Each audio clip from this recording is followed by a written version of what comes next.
This is the Marketing Minute with Eric Rhoads, author of the #1 Amazon bestseller, Make More Money Selling Your Art, Proven Techniques to Turn Your Passion into Profit. Well, the whole goal of the Marketing Minute is to help you learn. If you're somebody who wants to sell your artwork, there's no pressure to do that. But if that's something you want to do, my goal in the Marketing Minute is to help you do that. We also have the Marketing Minute podcast, which is the exact same content as this. It's just we carve it out as a separate podcast for people who don't want to listen to a plein air podcast. Why they wouldn't want to, I can't possibly ever imagine. If you have questions, you can send me a video to a video question, artmarketing.com questions, or you can just email me, eric@artmarketing.com. And we have a really terrific blog called artmarketing.com. And that's a really great place to go if you want ideas on some techniques and things. A lot of the stuff that's in my book is there. A lot of the stuff I wrote there got into my book. There's a lot of stuff that's not. So Amadine, my producer from France, is going to read the first question. But first, Amadine, where in France are you from? I'm from the Champagne region, an hour and a half east from Paris. Okay, good to know. All right. Yeah. Okay, here we go. So the first question is from Emilia Cantor from Costa Rica. Even though I studied in the Florence Academy of Art many years ago, I'm living in a country with a tiny, tiny art scene and very few collectors. What would be your advice to gaining recognition in more important places or countries when you're stuck in a tiny country like this one with not many possibilities to? Well, that's a loaded question. Amelia, there's a lot to unpack here. First, congrats on going to the Florence Academy, one of my favorite art schools. I would go there if I could, but right now, can't. Putting kids through college. Um, I think the first thing that I just want to say to you, and I don't mean to be disparaging by any stretch, but you might be telling yourself a story that's not true. This is something that we all do. I do it. We all do it. We make assumptions about things, and we need to test those assumptions and find out if they're true. First off, you said you live in a small country. You're in Costa Rica. Costa Rica is a small country compared to the United States. But what do we have in Costa Rica? We have, first off, there's thousands, probably tens of thousands of expats who have homes there. Some of them are pretty big homes. And what do they have inside those homes? Walls, empty walls. And when you move into a house in Costa Rica from America, for example, which might be fun. I've never been to Costa Rica, but I'm going to visit you down there. So you don't want to drag all your stuff from your home in Texas or your home in Florida. You're going to try to get something that feels local, right? So you're going to buy local furniture, you're going to buy local paintings. And just because you're telling yourself there's not much of an art scene doesn't mean you can't sell paintings there. And that's, by the way, true of other places other than Costa Rica. You know, you live in a country. A country is filled with a lot of people who own businesses, people who have great jobs, people who work in medical centers or legal centers or courtrooms or, you know, I mean, there are a lot of affluent people in every country, in every city, every town, even the smallest little hobunk towns in the middle of nowhere have some regular folks, and then there are some folks who have a little extra to spend. Sometimes a lot of extra to spend. You know, you think you're going into a small town in the middle of Texas and you find out these people own oil wells or have oil rights that are getting checks. They call it mailbox money. Mailbox money might be, you know, enough to buy 30 of your paintings. So be careful about the stories that you tell yourself. That's the first thing to do. Secondly is, okay, let's assume it is true. First off, how many paintings do you produce in a year? And assuming that you sold 100% of your paintings, which very few people do, but some do, how many paintings do you really need to sell? Let's just say that you're really extremely productive and you paint 60 paintings a year. All right. How many people do you need to buy 60 paintings? 60 people or less. Because oftentimes people will buy two paintings. So if you sold two paintings to everybody that bought a painting, you only need 30 people. Some people buy 4 or 6 paintings. Some people want to become your collectors. And so you can sell in a lot of situations. Now, let's just take the local example for a second. Let's say you're in a small town in the middle of nowhere. Maybe there aren't a lot of wealthy people around. Maybe there are a few. And by the way, people buy paintings. They don't have to be wealthy to buy paintings. Just depends on the cost of your paintings, right? So you might want to think about this. You need to make yourself a local icon. You need to say, okay, how do I become known in my community as an excellent artist? Rose Franson did this. She lives in a small town, Makoka is it Makota? Small town in the Midwest. She went out and she decided to do a project where she was going to paint 50 or 60 or 100 or 150 of the local people in her town and do a show out of it. And I don't know if she prearranged this or it happened afterwards, but she ended up in the National Portrait Gallery with this show. But she went out to local people and they came to her studio and she'd spend a day or two painting them and she'd get to know them. She got to know everybody.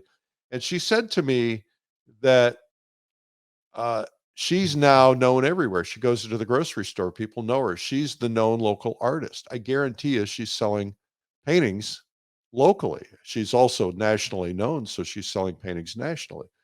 My friend Diane Leifheit, who lives in Saranac Lake, New York, at least now part of the year, she did the same thing. She started painting a lot of local people, did a show. That's a great way. You want to look for something you can do that'll get you publicity, get the local paper, local media, local websites to write about you.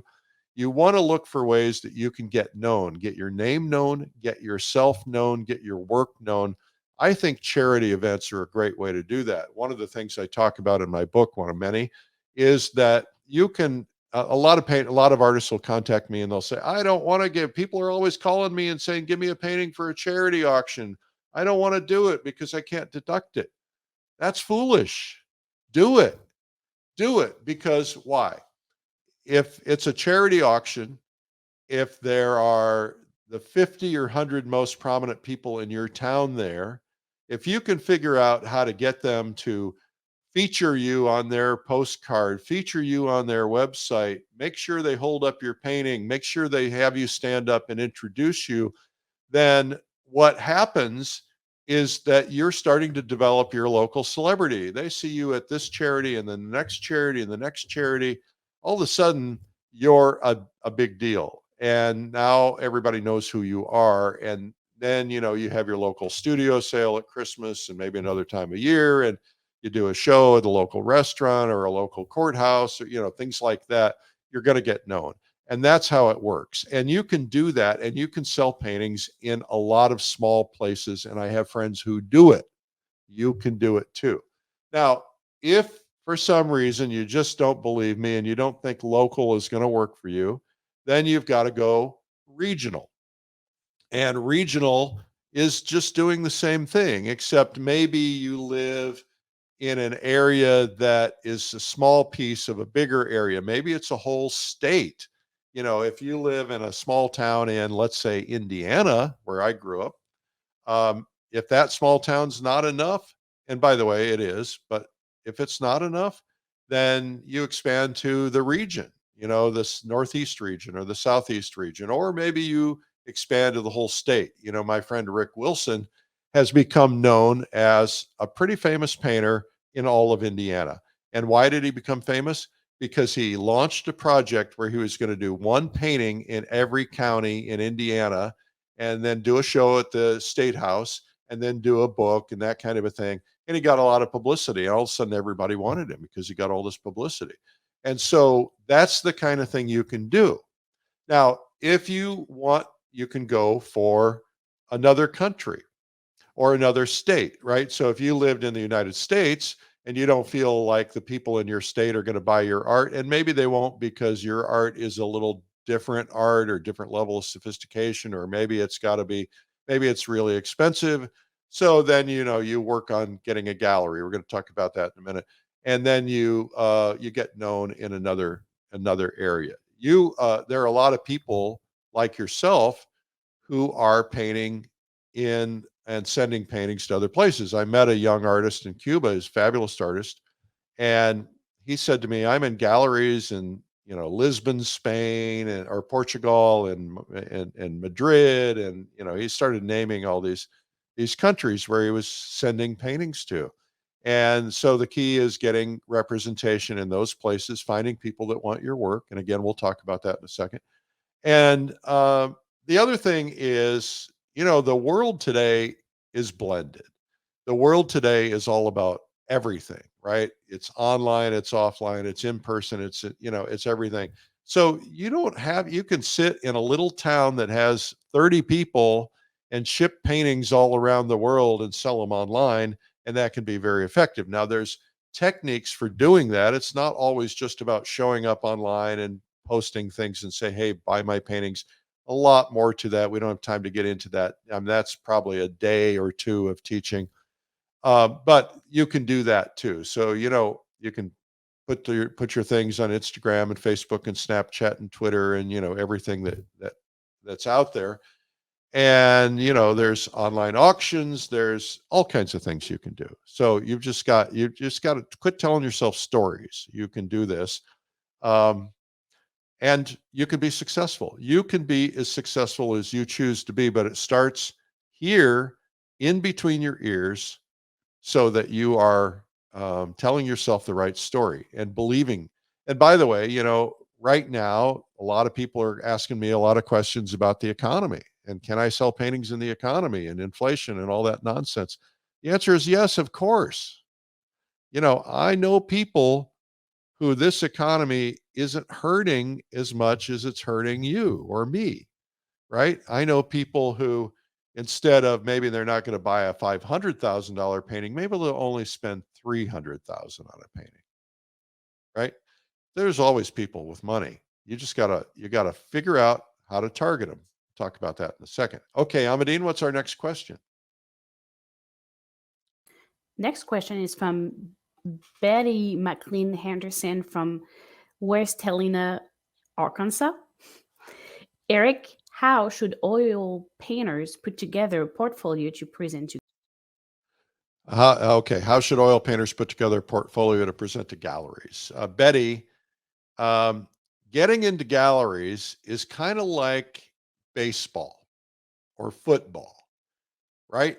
If you're getting into galleries, you're in the big leagues now, right? Now, maybe you start out in the minor leagues, but even getting into the minor leagues isn't easy, right? So you've got, the galleries are professionals. They want to be treated professionally. They have ways that they do business. And it's very important to understand that a gallery is a business. And what is the most important thing to a gallery business? And that is that they are selling enough paintings to pay for the lights and pay for the employees and pay for all the expenses and pay the exorbitant rent if they have rent and make a profit. That's their goal. And so, what are they going to do?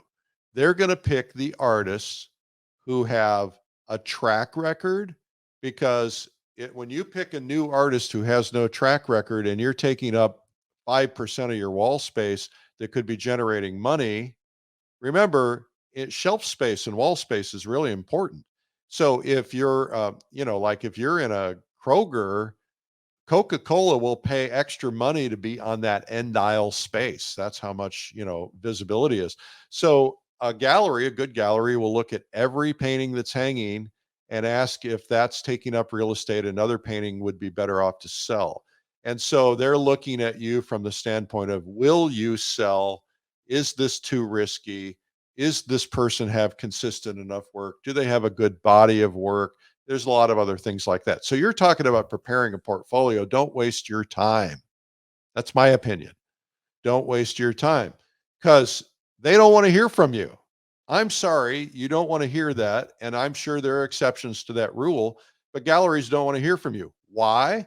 I had a gallery owner tell me that he said, I get roughly 2,000 pieces of mail every single year from artists who are soliciting, send me pictures of their works.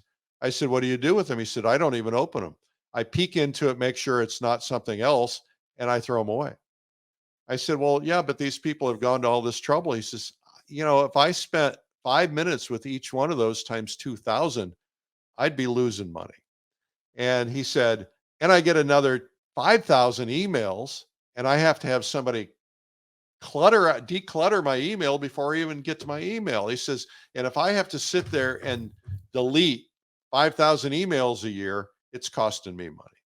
He said, and then they call you and they waste your time. And he said, people call me and they say, I'd like to be in your gallery. And you say, what kind of work do you do? And they say, well, I'm a modern artist. He said, did you bother to look at my website? I don't sell modern art. So he doesn't even take the calls. So they don't want to hear from you. So if that's the case, how do you get into their gallery? Well, there's a whole chapter on that in my book, but let's touch on a couple of key points. First off, think about fishing. You're dropping a line in the water. You've got bait at the end of that line. And what you've got to do is to get them to bite on your bait and then reel them in. But if you're just, think about throwing bait in the water without a line on it. You're just throwing bait out there.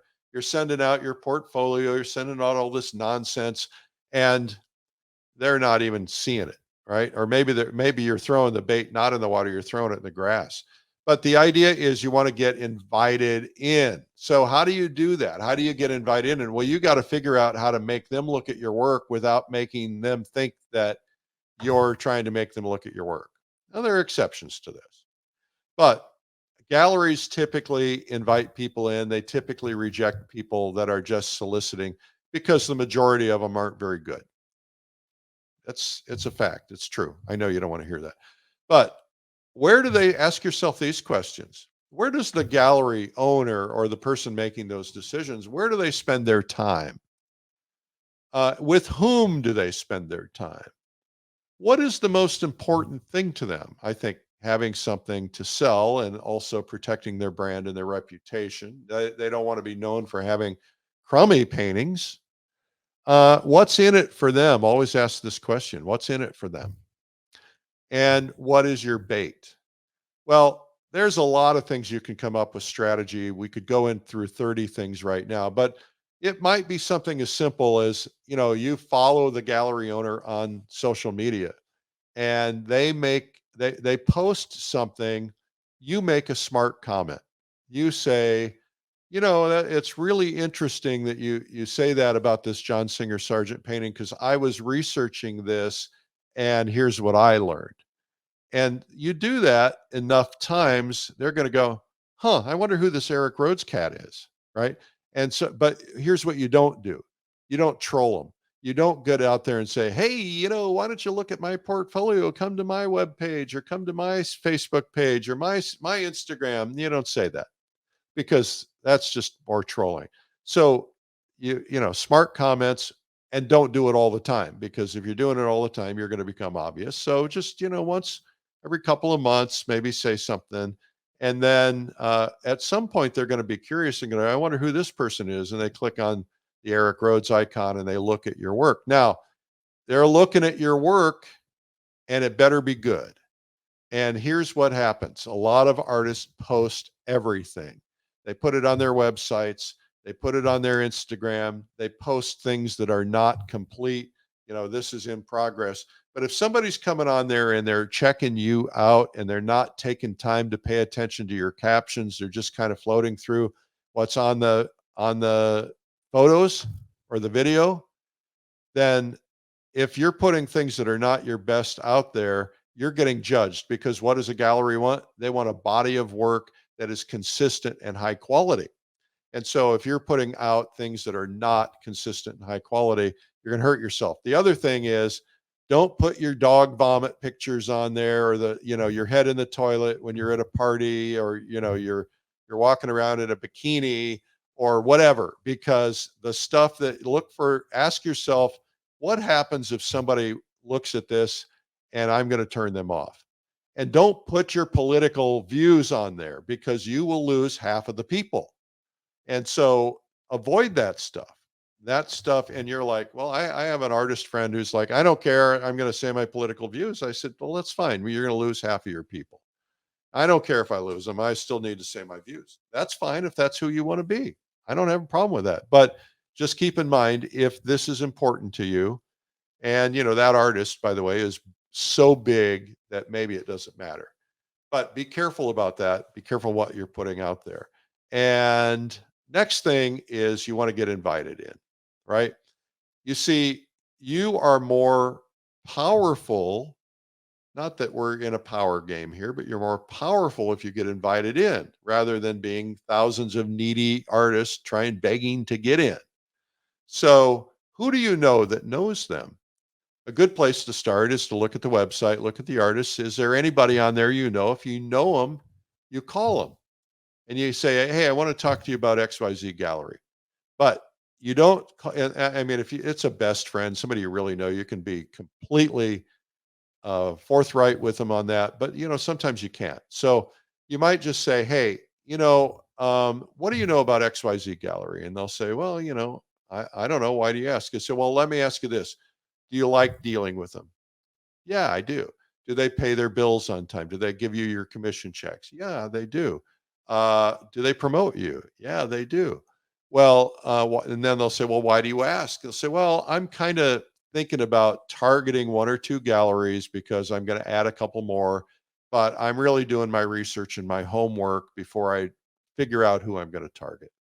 And then that artist will say, well, if you think you might want to get into that gallery, I'd be happy to make an introduction, or I'd be happy to tell them about you.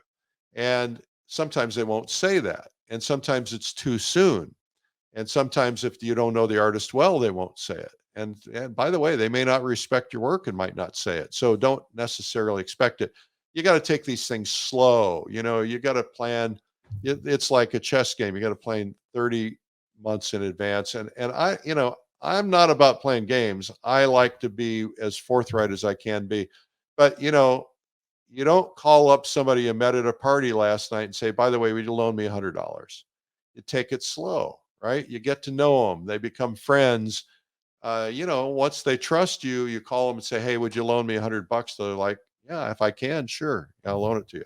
So be careful about that. And make sure your work is the best it can be. Don't put the half-cooked stuff on there. And this will help you. It'll give you, it will help you ultimately. Okay, that's the Art Marketing Minute. This has been the Marketing Minute with Eric Rhoads. You can learn more at artmarketing.com.